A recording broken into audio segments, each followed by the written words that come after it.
Eu falei aqui que óleos, gorduras, é um isolante elétrico. Inclusive, usa-se óleo em transformadores, que tem a função de refrigerar o sistema, não só refrigerar, como isolar, além de conter descargas elétricas, onde o óleo ele remove o calor gerado pelas resistências das bobinas, onde elas aquecem quando a corrente elétrica passa por elas. Então, o óleo ele vai usar aí como um fluido refrigerante. E a remoção do calor vai propagar a vida útil do transformador. E sim, Davi, ele já tinha sido ungido pelo profeta Samuel quando ele enfrentou a Golias. Então, o profeta Samuel, ele foi enviado por Deus para ungir Davi como o próximo rei de Israel. Samuel ungiu Davi na casa do pai de Davi, no meio dos seus irmãos, quando Davi era jovem ainda, talvez com 14, 15 anos. E algo interessante, Davi ele foi escolhido por Deus para substituir Saul, que havia cometido o primeiro pecado em relação ao reinado. E Davi ele enfrentou Golias quando ele tinha ali 15, 16 anos e foi ungido quando tinha 14 para 15. Então Davi ele foi ungido 3 vezes pelo profeta Samuel na sua juventude, pelos homens de Judá para ser rei em Hebrom e pelos anciãos das 10 tribos do norte, como rei sobre todo Israel. Aqui, pessoal, eu creio que prefigura Cristo, Yeshua, sendo ungido pelos 24 anciões, pós o seu ministério terreno, sendo agora aclamado como rei em todo o Israel espiritual. A unificação. Então, unção, preste atenção. O que é unção? Unção é receber uma porção maior da sua própria alma, concentrando, ou seja, ofertando maiores capacidades, habilidades, poderes, acessos, e essas habilidades e capacidades que já tinham presença na pré-existência, ou seja, é um desbloquear de uma nova arma, ferramenta, habilidade, poder, conhecimento, um acesso. É algo que os videojogos trazem muito, onde há certas recompensas escondidas que você as recebe ao cumprir certas missões. Então, ou seja, quando você tem essa unção e recebe uma porção maior, é algo da sua própria alma, de uma habilidade que você já tinha na pré-existência, que agora está sendo desbloqueado e colocado no seu corpo agora. Uma porção maior. Lembra do profeta Eliseu? Então, o óleo da unção derramado sobre a cabeça tinha a função ritualística no Antigo Testamento de isolar o espírito, que é elétrico, isolar e concentrar o espírito no corpo, amplificando a ação da alma no corpo e dando maior amplitude ao espírito. Literalmente é um turbinar o corpo com uma porção extra de espírito e maior ação e porção de alma. Perfeito, é isso mesmo. Ou seja, essa questão de espírito, nesse sentido, tá, pessoal? Que a palavra espírito tem 28 traduções, até mais, né? É uma energia, né? Deus, quando a Escritura fala Deus é espírito, tá? Está falando sobre essa questão da energia divina, da natureza divina dele. Que os anjos são chamados espíritos e nós temos espírito.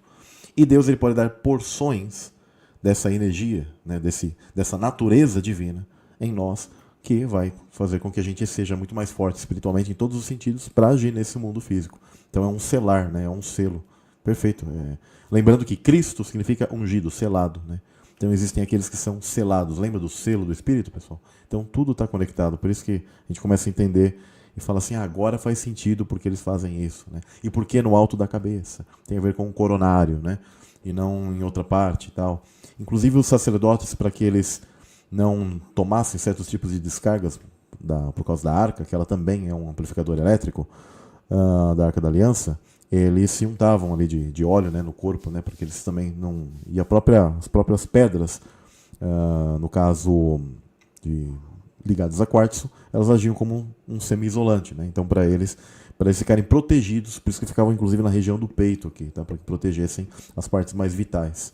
Mas eles sempre eles eram ungidos e eles já eram preparados, tanto espiritualmente como como na parte física também, para suportarem todas essas questões de cargas energéticas dentro do mundo espiritual, ali dentro daquilo que eles faziam nos rituais, né, de comunicação com Deus. Pode mandar ver, mestre Júlio. Perfeito. Só dando sequência, né, esse óleo como um agente concentrador, então, de compostos. Que é justamente quando você faz uma conserva, né? Por exemplo, quando você pega um óleo, você vai fazer uma conserva, exemplo, o pessoal faz na cozinha de casa, de pimenta, ou um óleo de alecrim, um óleo de alho, um óleo de cravo da Índia, quando você faz aí, principalmente com óleo de coco, ou óleos essências, né, aromáticos, óleos essenciais, usados muitos na perfumaria, as resinas aromáticas, né? Então, ervas e especiarias, você tem ali as resinas, você pode fabricar ali pigmentos para tintas, óleos, fragrâncias, gomas, adoçantes. Então, porque ervas, elas possuem químicos únicos.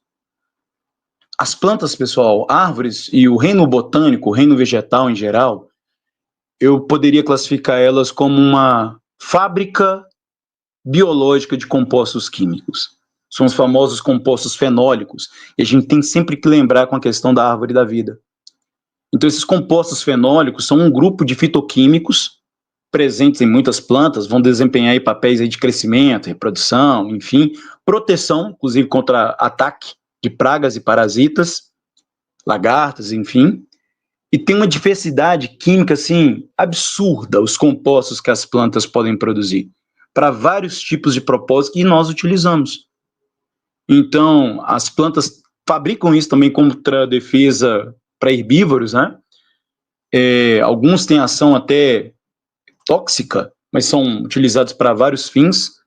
Também elas utilizam esses compostos fitoquímicos para atração de polinizadores, dispersão de frutos, proteção contra raios ultravioleta, suporte mecânico, redução de outras plantas competidoras.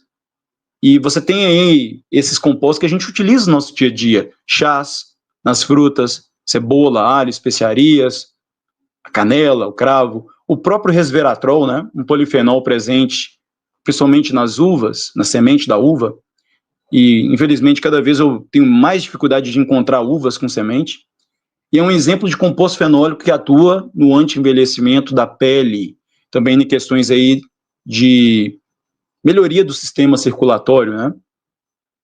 Então, esses compostos, notem, são usados para cura. Lembra da árvore da vida? Cura para as nações.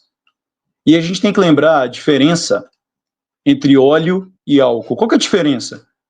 Você pode conservar, por exemplo, um cravo da Índia, uma canela, no óleo ou no álcool. Uma pimenta, alguns também fazem vinagre, porque a diferença é o seguinte, um concentra, que é o óleo, e o outro, por ser volátil, ele é dispersor, que é o álcool. Então, o óleo, ele concentra a alma.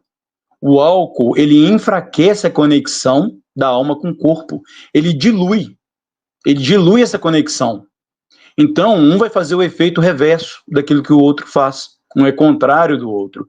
Por isso, a questão da embriaguez, que enfraquece a conexão alma-corpo, que dá brecha para uma outra alma maligna durante a embriaguez, ou seja, um demônio ele vai aproveitar desse enfraquecimento da conexão alma-corpo e ele vai ter uma ação maior sobre o corpo.